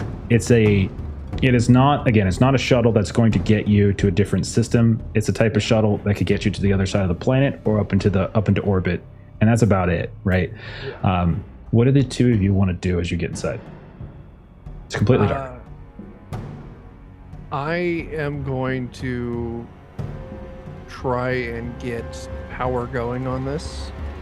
Like try and check the ship, make sure it's safe to power it up. Okay. Yeah. I'm gonna follow Scooter's lead and give him whatever assistance he's requesting. Okay, I want a heavy machinery and a contact roll from both of you to see if you can get this up from such a cold state without shorting something out. Yeah, I'll do. Sir, the did you heavy mean machinery. one? He does have machinery Yeah. and I do contact. Yeah, exactly. Okay. So I hope you're better at however you want to divide it up is fine. I am not. I have a 0 or both. Okay. You can always I'll shoot do the computer. contact. You can always shoot the computer. Just Hey, threaten it. I got a Come on, 1 on dude. my contact. There you go. Nice. All right. Heavy machinery, 2 successes, but I dropped something. I hope it's not my cutting torch. Hope Okay. not. You don't Come have handy any. someday. Oh, and I should. did you get have a another bonus at that. No, I don't have a cutting torch anymore. You didn't pick one up when you were in the, the No, workshop. I was a little distracted. A little busy, busy. fighting his Little busy. brother, who's not his brother, but maybe is sort of his brother. It's very complicated. It's confusing. All right, 1 to 2 is my maintenance jack. 3 to 4 is my flashlight because I don't think I would drop my parka. Okay. You just get a little hot. Is it hot in here? Oh no. All right, I am now without a maintenance jack, which is fine because Okay. I always forget to use that bonus anyway. So maybe it's like you just so you're climbing underneath some of these consoles, and you're just like Yeah. pulling up the guts, and you're trying to bypass whatever kind of standard startup procedure there might be. Yeah. And maybe what gets you is that as you're pulling some of the guts out, you reach up, you pull down this chunk of wire, and you see beneath it there is this cable that seems to be running in the machinery, but it doesn't look to be rubber, it doesn't look to be metal, it doesn't look to be coated with anything. It is this kind of icy vein that seems to be coming on. They seems to be just sort of traveling through the innards of the ship console. And so maybe that's what causes you to drop the maintenance jack. Okay. That would do it. Krish, as you're waiting for Scooter to make his connections, you see the console lights click on. You manage to boot it up, whatever, some basic turning on stuff. You hear a voice on the radio pop up, and similar to what Skeeter's already heard, GES orbital to New Joy colony. There is a ship en route, unidentified, not responding to hails, en route to the colony. And then, Skeeter, go ahead and give me a contact roll. Okay. Unless you had more than did you have more than one success last time? I got 2. Then we can roll it over. We can roll the second success over. And Okay. right as the person, Krish, you hear is like, it's like someone fucking, and then it cuts off. Skeeter, as we go back to you, sitting there, clicking away, enhancing left and right, enhance. No one's bothering you. You just hear Nerve gas just swirling around in the background. Give me a D6. Let's see if it dissipates. My gosh. These poor people are totally bugging me. Okay. Okay. Yes! Still going! They are. You just hear thump, thump, and you're pretty sure they're all dead at this point. There's no way they could still be alive. No. Okay. So Skeeter, now that you've completed 2 tasks provided by your override directive, what would you like to do next? I'll check the chart and see if there's something else that Okay. Give it a roll. I will. Somebody's just being so successful Ooh. tonight. I just got a 12. I'm totally gonna do that. Okay, now that's we gonna just get to require. hear it all as it happens. Yeah. You know which That's one going I'm. to Yeah, I know what it is. Yeah, go ahead. Oh my and god, that's a roll. good one. That's a great one. Okay, there's probably two more that would be really really good. That one is one of them. So give me a Comtech roll to do it. Then while that's happening, while you're doing that, Okay. let's cut. Jack Arjun, you've been traversing, trying to move about. You really start hearing the sounds of gunfire pretty much all over the place. And then you hear this loud slam. And you look over to the west and you see a chunk of the wall on the western side has fallen over and has fallen inward and it smashes down on one of the habitats. And you see climbing up it like it's a ramp. There are these three, goddammit, space turtles that are that Jack, you remember from essentially first being here. They're the ones that kind of look like hills. They don't look like hills right now. They look like these massive like rhinoceros type things. And they're just and you can see some of the colonial marshals are like just ineffectually firing these various guns at them and they're just clink clink clink off their various shells. That is not close to you, but you can very much see it. So Jack and Arjun, what would you like to do? You're gonna head for the ship. Like that's Yeah, what at first my goal Arjun is. instinctively does the like arm bar like parent in the car thing, like when they first appear kind of in front of Mr. Geralt, and then just seeing that like, oh yes, Mr. Geralt, running quickly. Yeah, Yes. he didn't She's- say anything. Yeah, there's seeing the ineffectiveness of shooting at them, and we need to run. Okay. So the two of you run, and you eventually get over to the landing pads, and you can see there are, at this point, they're very easily visible, 4 of these space wolves that have been haunting you for a while, Jack, that are just devouring what appears to be a corpse on the ground in front of the only intact shuttle the colony seems to have. So I that can't- is what you see. Yeah, I can't tell what corpse that is, right? Not from a distance. If you want to get Right. up closer, absolutely you could. Are there a number of corpses? There are a total of 5. So Jack's like, they need to fucking die. Those fucking wolves. To He have says a that out firearm. loud. Yeah, it's like, I don't know if I can handle them all though. And so, yeah, he's like, any other weapons nearby? And Arjun has no weapons. They carry diagnostic devices, PDATs, hand radio kinds of things. So, like, they can jump on things as you saw them do with the other one, hit things, but ranged, they don't have anything. Yeah, take this. I had one tranquilizer dart this whole time left in the tranquilizer gun. So I'm going to say we're going to try and get on board that ship. But I don't know if we're going to make it there without them noticing us. And so I'm going to Our try objective is to sneak. And when sneaking fails, shoot. And when shooting fails, run. hopefully we fire before they notice. I see. I will follow your lead. So Arjun is sneaking if Geralt is sneaking. Yeah, and Geralt said he's trying to get on the ship, but he's just trying to get close to the wolves to kill him. Okay. Mobility test for both of you as you try to get closer and or on the ship. Do I still have a -1 mobility that I had earlier? No, that would have that was from the you're talking about from the scream? Mm-hmm. Yeah. No. That would have faded at this point once you're out of the range.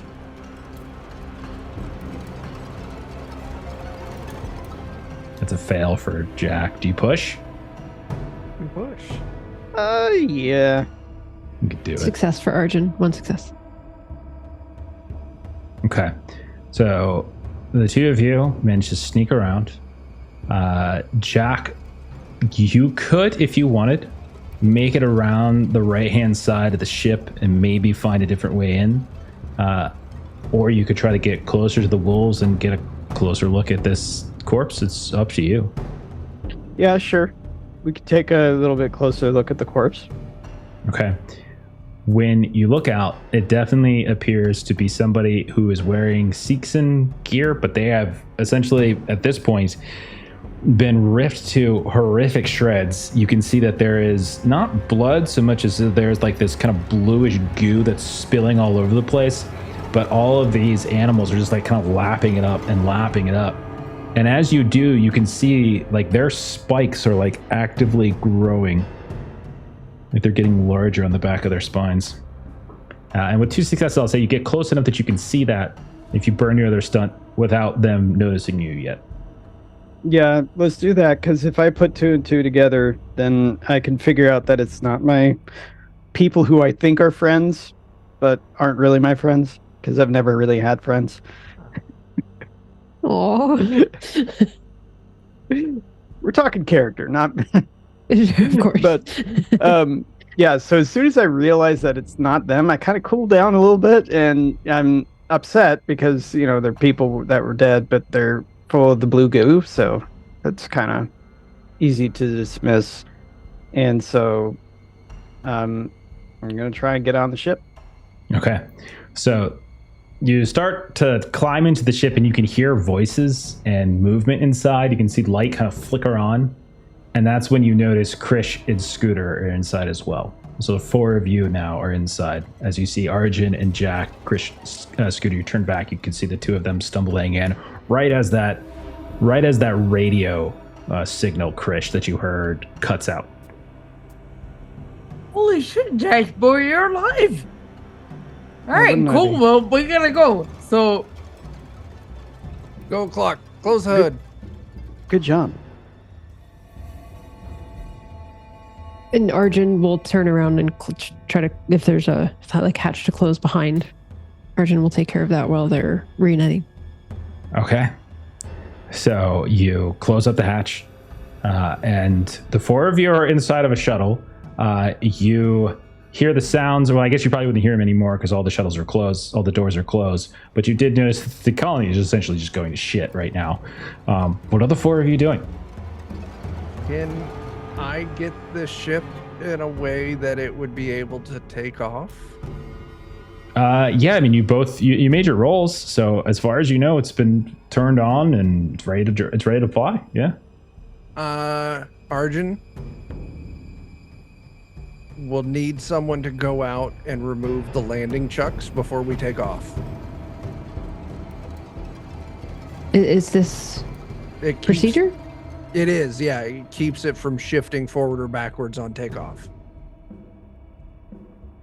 I would prefer if you attempt to take off, and if your takeoff is unsuccessful, then I will do what is necessary in order for the takeoff to succeed. We won't be able to take off with the wedges there. They're just these big orange wedges. You go out, you grab them. I'm only asking you to do it because the Space Wolves and the Working Joes don't seem to be going after sense.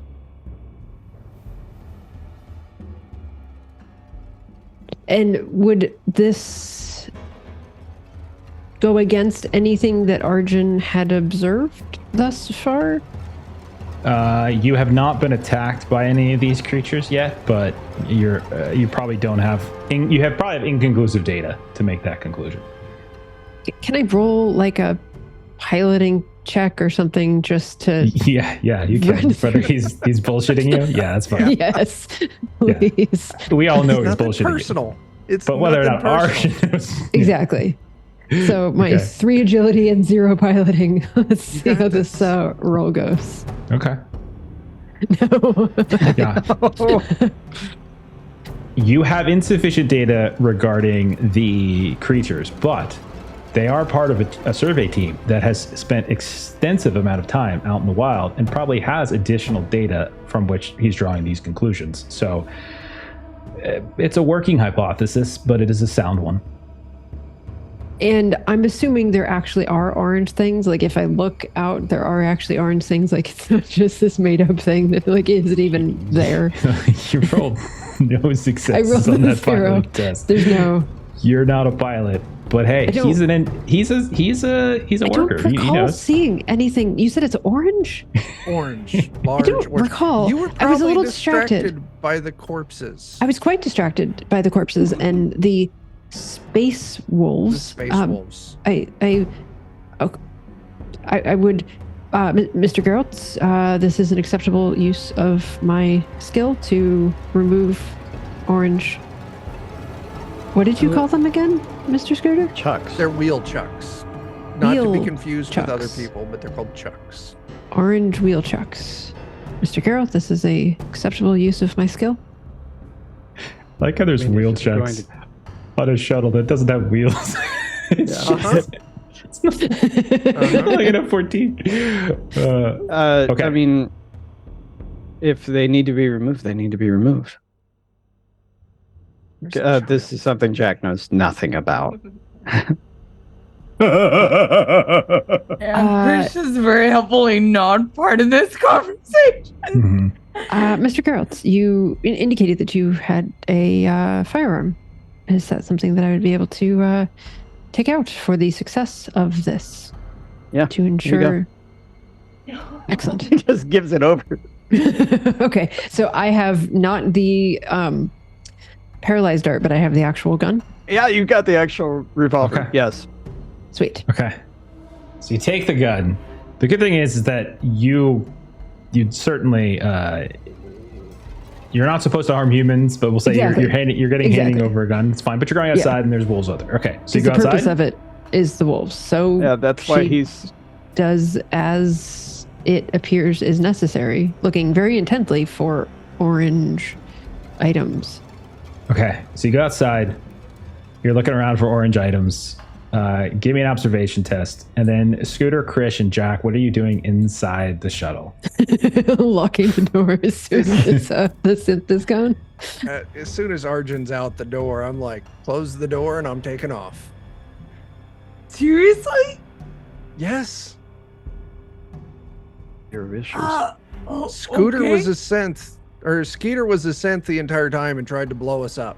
You're a synth too? Shh. We haven't revealed that card yet. That would be amazing. That we were both secret synths, but we didn't know it about each other. She saved Krisha. You're sure that Arjun's a synth? Oh, I'm I sure think that Arjun Arjun's is a synth. fairly obviously like that's not unknown Then- information. Standard model. Sure. Let's She saved Krisha while everyone else was malfunctioning. yeah. Think it's safe to bring her with us? Because Arjun's a he is. I'm sorry. You It's- think it's I- safe I- to bring them with They- us? Yeah. I think so. I don't know. Yeah, totally safe. Shit. All right, I think more hands for whatever the fuck we end up needing to do is just going to be a good thing. All right.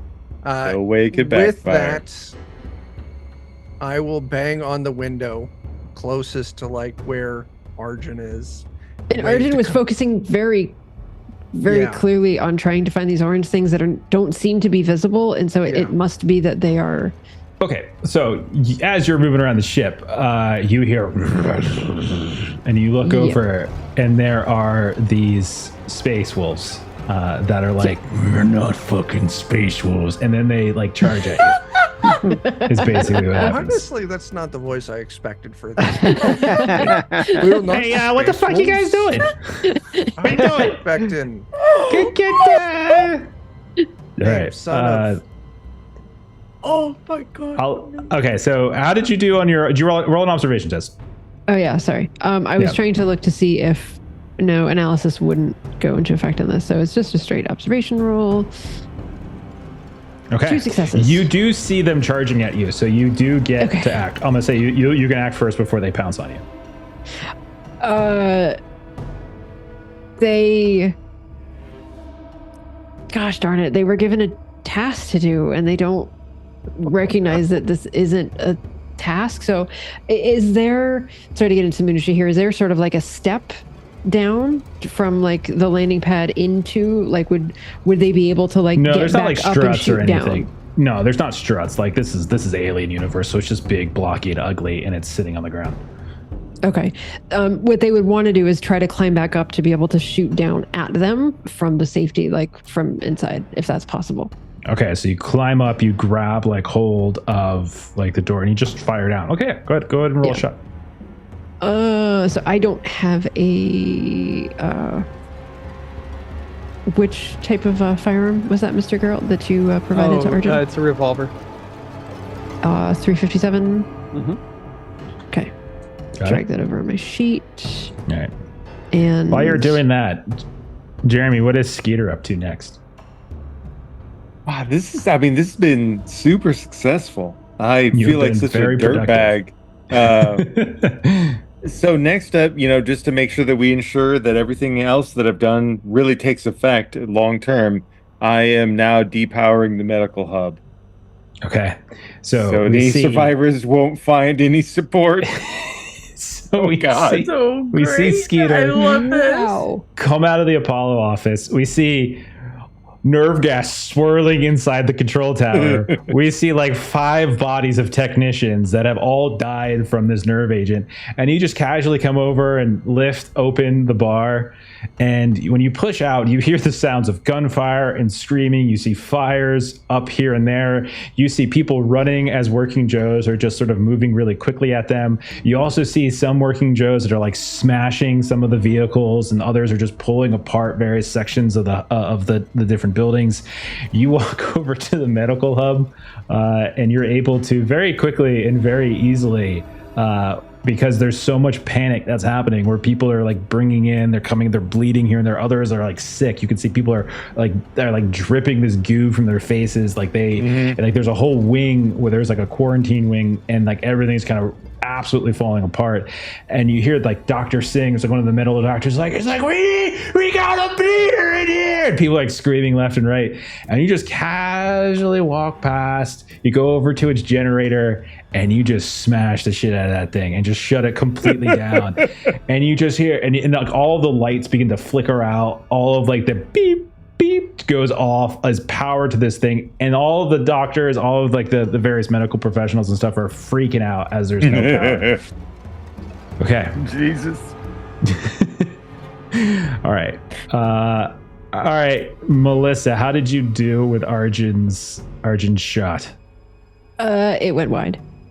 Okay. All right. Well, they're going to try to leap up and drag you down to them. So there are 4 of them. And you're the only target. And then once they go, we'll see what happens next. So this is how Scooter does this. They take care of getting rid of Arjun. That's how we wipe it from our conscience, because we didn't do the murder. All right. Yeah, it'll make me feel a little better. The first one just kind of howls threateningly and growls, and so it won't affect you. The second one, same thing. So they're just sort of like making all these noise. Okay, you can roll something else. All right, there we go. And then one leaps up and tries to pull you down and drag you away, but you're able, because of you climbing up onto the step, to make it harder for them to reach up and grab your ankle, and you just kind of smash them in the head. And then the last one, let's see what they do. The last one also howls. So basically one of them is trying to drag you down, and the others are just kind of barking and howling at you, like almost like threateningly. And that's when I'll say, Scooter and Krish and Jack, who are inside of the shuttle, do you want to do anything? Take off. Yeah. Yeah. If we can see them being like ripped asunder. See who all being out of ripped asunder. bravery. I think they're What do you just mean? watching. They're just No, I watching wanna do to see something. if Arjun. Okay, Jack, what do you want to do? Arjun will go back there because he sees Arjun get in the back. Yeah, of the Arjun's ship, like right in the door, like basically came up in the door. Unless you locked her out. I don't think you said you locked her out. No, oh, I did my not. mistake. I Someone else closed may the have, door, but then I think someone else opened the door to let Arjun back in. Yeah, I think there was a little confusion about like Yeah, I was whether confused. the door got fully Yeah. closed or not. We'll say no. It's not. Okay, so Arjun is still outside. Okay. The door is closed, Jack. You hear Scooter and Krish talking about getting the shuttle up and running. So Jack, what do you do? Jack opens the door and brings Arjun in. You come over, and like at that point, Arjun, you can get pulled inside. You feel the vroom as like Scooter and Krish are kind of getting the engines up and running. And you can see that there's these wolves that you've seen so many times, Jack. They've been just freaking haunting you, and they're like a couple steps below you on the ground. You can kind of quickly, we'll say, shut the door at that point. All right. So then, Scooter and Krish, do you take off? Yeah. Okay. All right. So go ahead. Who's piloting? Is that you, Scooter? Yeah. Give me a piloting roll. Okay. And while you're doing Thank you, Mr. Geralt. I did not see any orange wheel chucks, though. Are we going to be able to successfully take off? At that point, when you say that, Jack kind of puts two and two together. It's like, oh, we do have some concerns, and I'm going to need you to trust me, but I'm going to ask if I can turn you off. Put you in stasis. Well, my instruction was to keep Mr. York safe. I have failed at that. I believe that if you have a purpose for me, then that you have much knowledge. What you know is very valuable, but there is also a possibility of you turning on us because all synths here seem to turn on humans. I would like your permission to turn you off. I see. Well, I certainly would not want to do anything to put the rest of you in harm's way. And then with Jack saying that, then Arjun starts to wonder about that little excursion and the orange wheel trucks. Do you believe that I would be more likely a hindrance than an assistance in this flight? If you were to decide to turn on us, yes, you would definitely be a hindrance. Understood. But very small quarters. If you were not going to turn on us, then I think you would be an assistance. Weighing the Mr. probabilities. Geralt, it seems that you have gotten some of your team back with valuable information as to what was out on the planet, and that information is very useful. So you have done well. I'm sure Mr. York would have told you that himself had he survived, and I trust you to do what is necessary. So that is your consent? Yes. Well, thank you. Appreciate it. So I am going to look for the off switch, basically. Like, are they more of a standard model? Yeah, they are a standard model, so you would probably be able to track it down. Skeeter is a different thing entirely. Like that's basically our universe. Yeah. And Arjun basically would have like sat down or kind of maneuvered and whatever, like and probably could have aided you and told you as well. Exactly. Yeah. Okay. Meanwhile, up in the cockpit, things don't look to be going well as Scooter's hands are still trembling. He's like taking, I'm not sure if there's like a yoke or anything in here or not, but like the ship takes off. It's not like the ship doesn't take off, but it's like, it ain't a smooth ride. Like you lift up, you like bump into like the one of the last like standing walls. There's a everything kind of shakes and shimmers, and you hear all of these emergency lights, or excuse me, these emergency klaxons start coming on. The lights start flickering on some of the consoles as you basically hit something as you start taking off.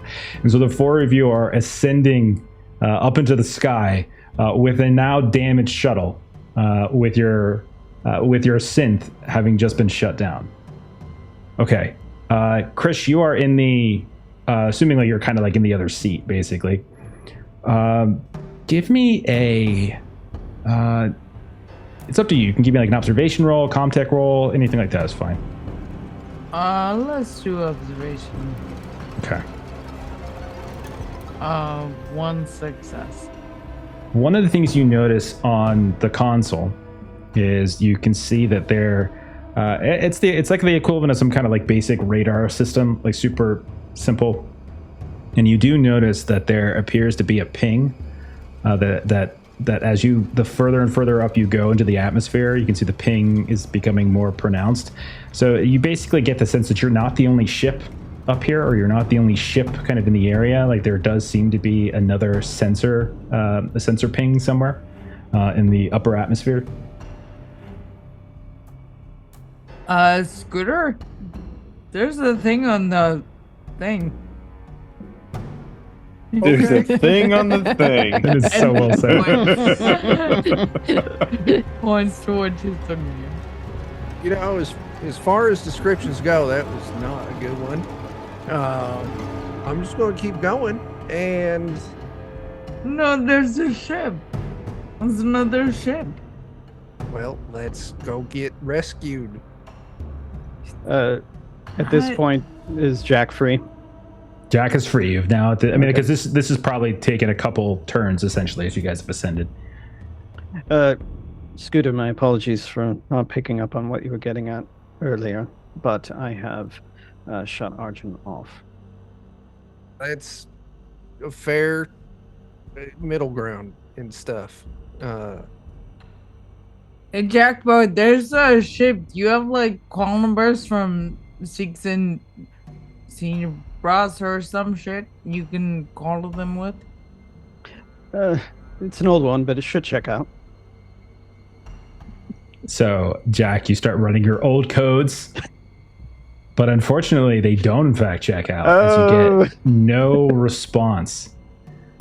Before I tell you what happens next, we go back down to the planet, or to the moon, where...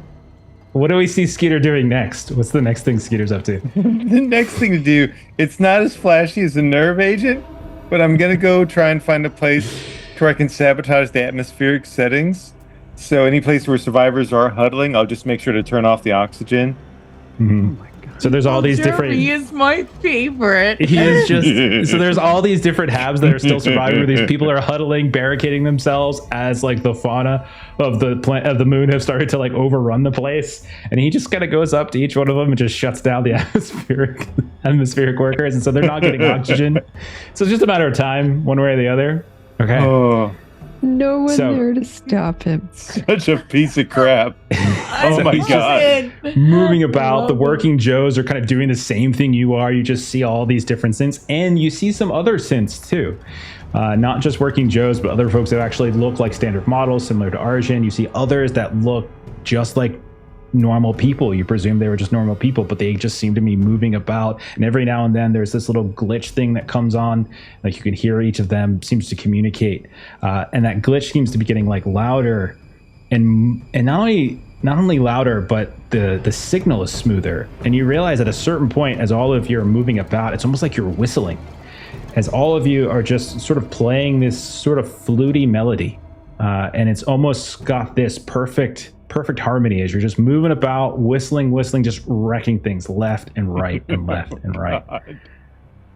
Meanwhile, up in the upper atmosphere, as we see the shuttle at this point get above the clouds, go even higher and higher, you start flying off in the direction of the signal. You're trying to send and kind of get some sort of response from them. It's definitely not the ship that you came here on. That has been pushed over to the gas giant itself. It's being repurposed for orbital mining.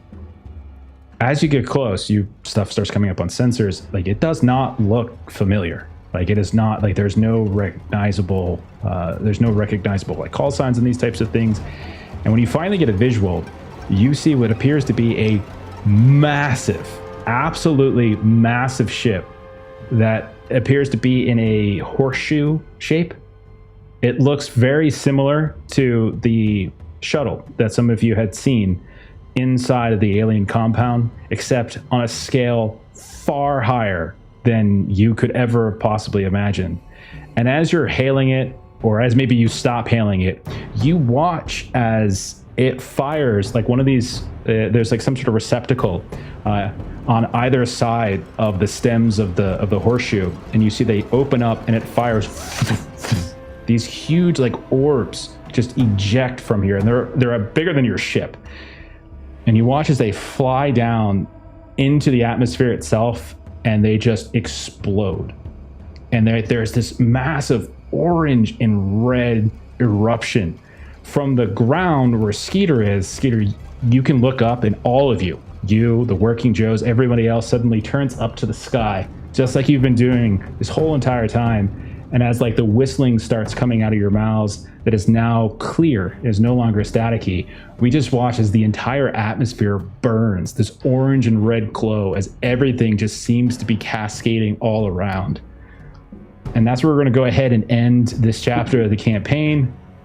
And that is it for Cinders of Heaven. My There you go, gosh. Wait. That is it for Cinders? That's it. That's it. The heavens are. They are it's right there. cindered. They're cindered. No, they are. I've been leading up to cindered. this 5 years ago. I came up with this 5 years ago. I've been building to an engineer ship coming up to obliterate the atmosphere of a planet, and we're finally there. That's it. It's over. Amazing. And I survived. Holy crap.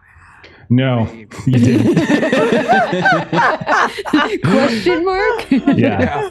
So credits roll, and then after the credits roll, we fade in, and we see like however many years later it might be, and we see the shuttle that you've all been in, just sort of, it seems to be drifting in orbit, and some sort of Weyland-Yutani vessel comes up.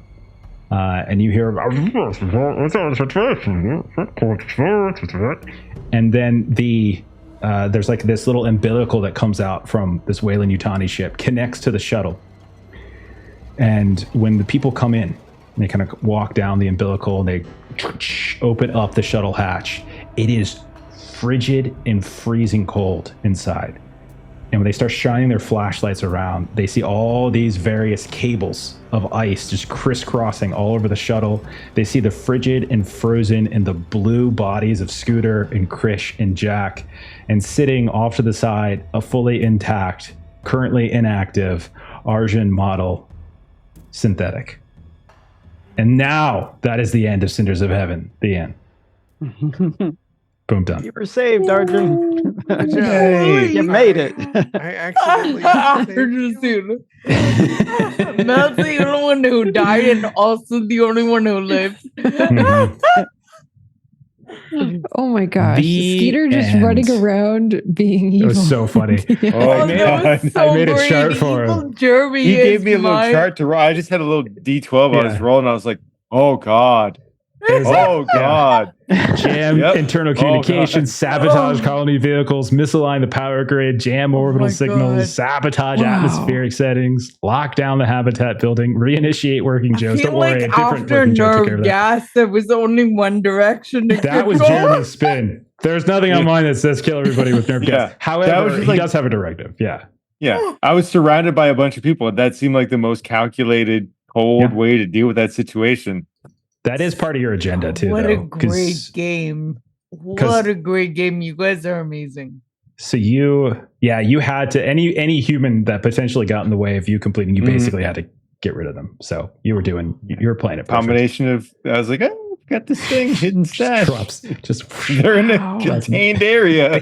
they barricaded and everything. They They're like, did. "Oh, God." They barricaded themselves in. So funny. Oh, all those Oh. people had families.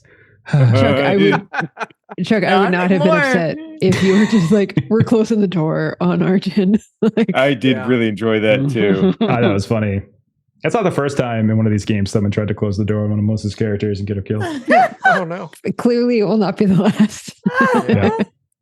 Yep. When we played Death in Space, one of the first games I think that Steven and Melissa played together, Steven tries to close the door on Melissa's character as they're escaping some space like digital mechanical spider thing. And so he closes the door. She gets through anyway, and then he dies twice. As I kill him, and then I kill his like clone body double or something like that. Mhm. Like in quick succession, and Melissa's character actually survives.